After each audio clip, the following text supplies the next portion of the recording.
राधे राधे। आशा करती हूँ कि आप सभी लोग खुश होंगे, स्वस्थ होंगे, मस्त होंगे। आप सभी लोगों को निर्जला एकादशी की हार्दिक शुभकामनाएं। जय श्री कृष्णा। ज्येष्ठ मास शुक्ल पक्ष की निर्जला एकादशी के महात्म्य को सुनते हैं। युधिष्ठिर जी कहते हैं भगवान श्री कृष्ण से कि हे प्रभु, ज्येष्ठ मास शुक्ल पक्ष में जो एकादशी है उसका वर्णन कीजिए। युधिष्ठिर जी के वचन को सुन करके भगवान श्री कृष्ण कहते हैं कि हे राजन, इसका वर्णन परम धर्मात्मा सत्यवती नंदन व्यास जी करेंगे, क्योंकि ये संपूर्ण शास्त्रों के ज्ञाता और वेद वेदांगों के पारंगत विद्वान हैं।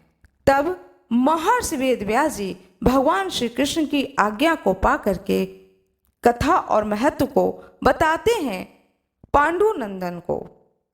वेद व्यास जी कहते हैं कि दोनों ही पक्षों की एकादशी को भोजन नहीं करना चाहिए।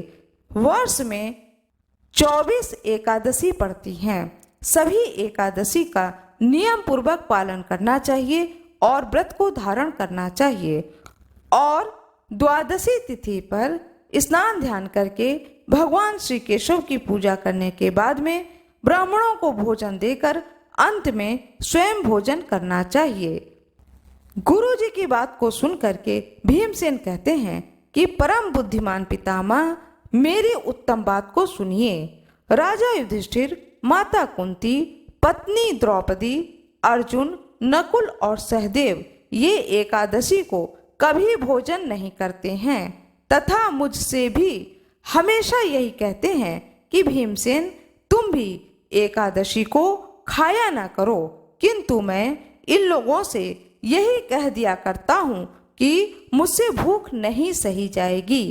भीमसेन की बात सुन करके व्यास जी ने कहा कि यदि तुम्हें स्वर्ग की प्राप्ति की इच्छा है और नरक को तुम दूषित समझते हो तो दोनों पक्षों की एकादशी को भोजन न किया करो। कलिमल समन दमन मन, राम सुजस सुख मूल, सादर सुनहि जे तिन पर, राम रहे अनुकूल। श्री रामचंद्र जी का सुंदर यश कलयुग के पापों का नाश करने वाला है, मन को दमन करने वाला है और सुख का मूल है। जो लोग इसे आदर पूर्वक सुनते हैं उन पर श्री राम जी प्रसन्न होते हैं। महर्षि व्यास जी कहते हैं कि जो भी भक्त भक्ति पूर्वक, श्रद्धा पूर्वक भगवान श्री हरि विष्णु के चरणों में अपने सिर को नवाता है और इस कथा को सुनता है अथवा सुनाता है, भगवान श्री हरि विष्णु सारी मनोकामनाओं की पूर्ति करते हैं अपने भक्तों की। भीमसेन कहते हैं, हे गुरुवर, कृपया मेरी बात को सुनिए। मैं एक बार भोजन करके भी मुझसे व्रत नहीं किया जा सकता, फिर उपवास करके तो मैं रह ही कैसे सकता हूँ। मेरे उदर में वृक नामक अग्नि सदा प्रज्वलित रहती है, अतः जब मैं बहुत अधिक खाता हूँ तभी यह शांत होती है। इसलिए हे महामुने, मैं वर्ष भर में केवल एक ही उपवास कर सकता हूँ जिससे स्वर्ग की प्राप्ति सुलभ हो तथा जिसके करने से मैं कल्याण का भागी हो सकूं। ऐसा कोई एक व्रत निश्चय करके बताइए, मैं उसका यथोचित पालन करूंगा। मैं दान कर सकता हूँ, मैं जाप कर सकता हूँ, नाम जप कर सकता हूँ, किंतु मुझसे व्रत करने में बहुत कठिनता होती है। भीमसेन की बात को सुन करके महर्षि व्यास जी कहते हैं कि हे भीम, सुनो कि हे भीमसेन, ज्येष्ठ मास में जब सूर्य वृक राशि पर हो या मिथुन राशि पर हो, शुक्ल पक्ष में जो एकादशी हो उसका यत्न पूर्वक निर्जल व्रत करो। केवल कुल्ला या आचमन करने के लिए मुख में जल डाल सकते हो, उसको छोड़ करके अन्य किसी प्रकार का जल विद्वान पुरुष मुख में न डालें, अन्यथा व्रत भंग हो जाता है। एकादशी को सूर्योदय से लेकर के दूसरे दिन के सूर्योदय तक मनुष्य जल का त्याग करे तो यह व्रत पूर्ण होता है।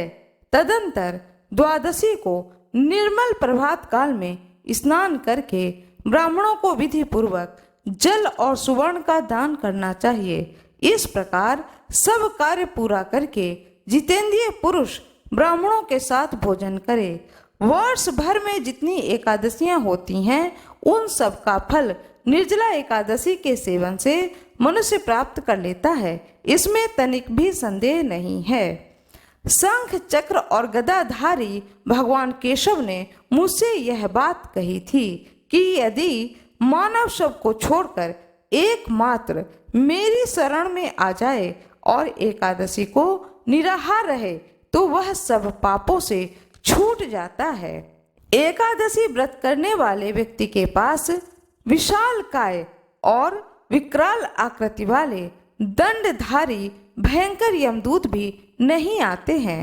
अंत काल में पीतांबरधारी सौम्य स्वभाव वाले भगवान विष्णु के दूत उस वैष्णव पुरुष को सत्यलोक ले जाते हैं। अतः निर्जला एकादशी को पूर्ण यत्न करके उपवास करना चाहिए। तुम भी सब पापों की शांति के लिए यत्न के साथ उपवास और श्री हरि का पूजन करो। स्त्री हो या पुरुष, यदि उसने मेरु पर्वत के बराबर भी महान पाप किया हो तो भी वह सब एकादशी के प्रभाव से भस्म हो जाता है। जो मनुष्य उस दिन जल के नियम का पालन करता है वह पुण्य का भागी होता है। उसे एक एक पहर में कोटि कोटि स्वर्ण मुद्रा दान करने का फल प्राप्त होता है। सुना गया है, मनुष्य निर्जला एकादशी के दिन स्नान, दान, जप, होम आदि जो कुछ भी करता है वह सब अक्षय होता है। यह भगवान श्री कृष्ण का कथन है। निर्जला एकादशी को विधि पूर्वक उत्तम रीति से उपवास करके मानव वैष्णव पद को प्राप्त कर लेता है। जो मनुष्य एकादशी के दिन अन्न को खाता है वह पाप भोजन करता है।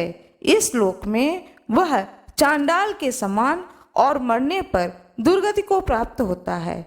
जो ज्येष्ठ के शुक्ल पक्ष में एकादशी को उपवास करके दान देंगे वे परम पद को प्राप्त होंगे। जिन्होंने एकादशी को उपवास किया वे ब्रह्म हत्यारे, शराबी, चोर तथा गुरुद्रोही होने पर भी सब पातकों से मुक्त हो जाते हैं। हे कुंती नंदन, निर्जला एकादशी के दिन श्रद्धालु स्त्री पुरुष के लिए जो विशेष दान और कर्तव्य विहित हैं उसे सुनो।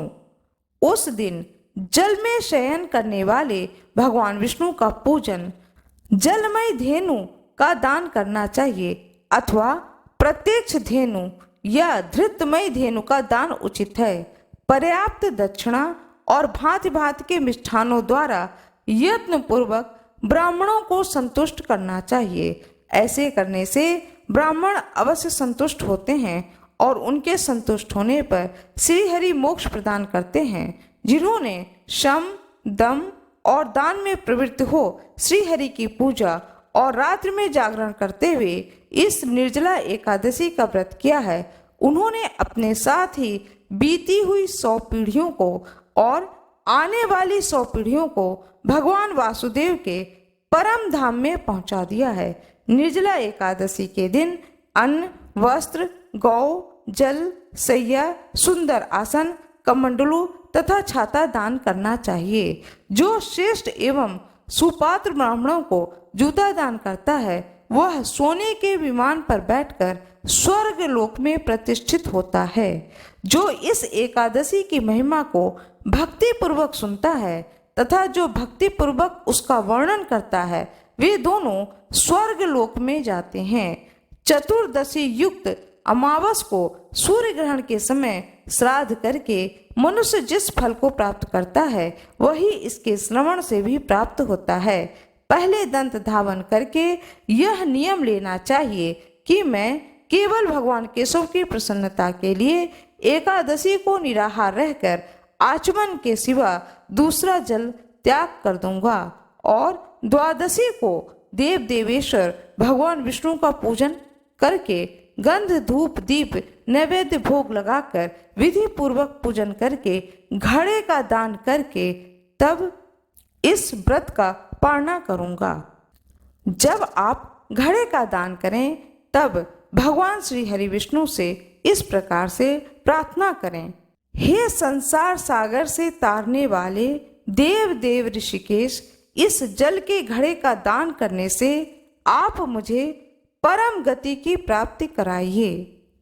हे भीमसेन, ज्येष्ठ मास में शुक्ल पक्ष की जो शुभ एकादशी होती है उसका निर्जल व्रत करना चाहिए तथा उस दिन श्रेष्ठ ब्राह्मणों को शक्कर के साथ जल के घड़े का दान करना चाहिए। ऐसा करने से मनुष्य भगवान विष्णु के समीप पहुंचकर आनंद का अनुभव करता है।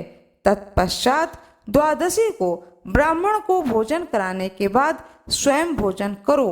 इस प्रकार पूर्ण रूप से पाप नाशनी एकादशी व्रत करता है जो भी भक्त वह सब पापों से मुक्त हो अनामय पद को प्राप्त होता है।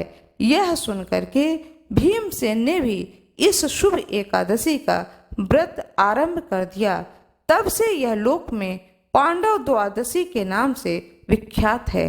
भगवान श्री कृष्ण की जय हो, भगवान श्री हरि विष्णु की जय हो, माता लक्ष्मी की जय हो, भगवान श्री कृष्ण की जय हो। ज्येष्ठ मास शुक्ल पक्ष की एकादशी के दिन भगवान श्री कृष्ण ने देवी रुक्मणी का हरण किया था, अतः यह एकादशी रुक्मणी हरण एकादशी के नाम से भी जानी जाती है। भगवान श्री हरि विष्णु की जय हो। आशा करती हूँ कि आप लोगों को यह कथा बहुत ही अच्छी लगी होगी। कृपया वीडियो को लाइक करिएगा, चैनल को सब्सक्राइब करिएगा, बेल आइकन दबाना ना भूलिएगा। कमेंट बॉक्स में जय हरि विष्णु अवश्य ही लिख दीजिएगा। आप लोगों का बहुत बहुत धन्यवाद।